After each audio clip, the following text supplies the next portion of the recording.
Hello friends, நம்ம ஷாப்பை தான் பார்த்துட்டு இருக்கீங்க. எல்லோரும் சொல்லுவாங்க ஓப்பன் வித் ஸ்மைல்னு சொல்லிட்டு. ஆனால் கொஞ்சம் நல்லாவே ஓப்பன் வித் ஸ்மைல் பண்ண முடியல. அப்படியே ஓப்பன் வித் ஸ்மைலோடு பண்ணாலும் நம்ம கடை வந்து பார்த்து நம்மளை டென்ஷன் ஏற்றி விட்றோம். காரணம் என்னென்னா, இந்த பூஜை இது பார்க்குறீங்க இல்லையா? ஸோ இங்கே என்ன பண்ணால், இங்கே இருக்க வாழைப்பழத்தை தின்றதுக்காக ஒரு எலி வரும்.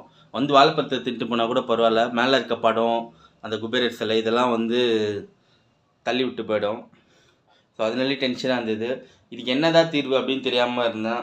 அப்புறம் இந்த எலி ஃபோன் கூட வாங்கி வச்சேன். ஸோ இதில் கூட வந்து பார்த்திங்கன்னா அந்த எலி மாட்டலை. சரி, அதுக்கப்புறம் ஒருத்தர்கிட்ட ஐடியா கேட்டேன். அவர் என்ன சொன்னார்னா, நீங்கள் நைட்டு போகும்போது லைட்டை மட்டும் ஆன் பண்ணிட்டு போங்க, அப்படி லைட் ஆன் பண்ணிட்டு போனீங்கன்னா எலி வராது அப்படின்னு சொன்னார். சரி, நானும் ஒரு 2 நாளாக பார்த்தேன் லைட் ஆன் பண்ணிவிட்டு. எலி வரமாட்டேங்குது, வந்தாலும் உள்ளே போக மாட்டேங்குதுன்னு நினைக்கிறேன். ஸோ இது நிறைய பேருக்கு யூஸ்ஃபுல்லாக இருக்கும்னு நினைக்கிறேன். ஷேர் பண்ணுங்கள். நீங்களும் உங்கள் கடையில் எலி பிரச்சனைலாம் இருந்ததுன்னா நைட் லைட் மட்டும் ஆன் பண்ணி விட்டு போய் பாருங்கள். செக் பண்ணிவிட்டு கமெண்ட் பண்ணுங்கள். தேங்க்ஸ் ஃபார் வாட்சிங்.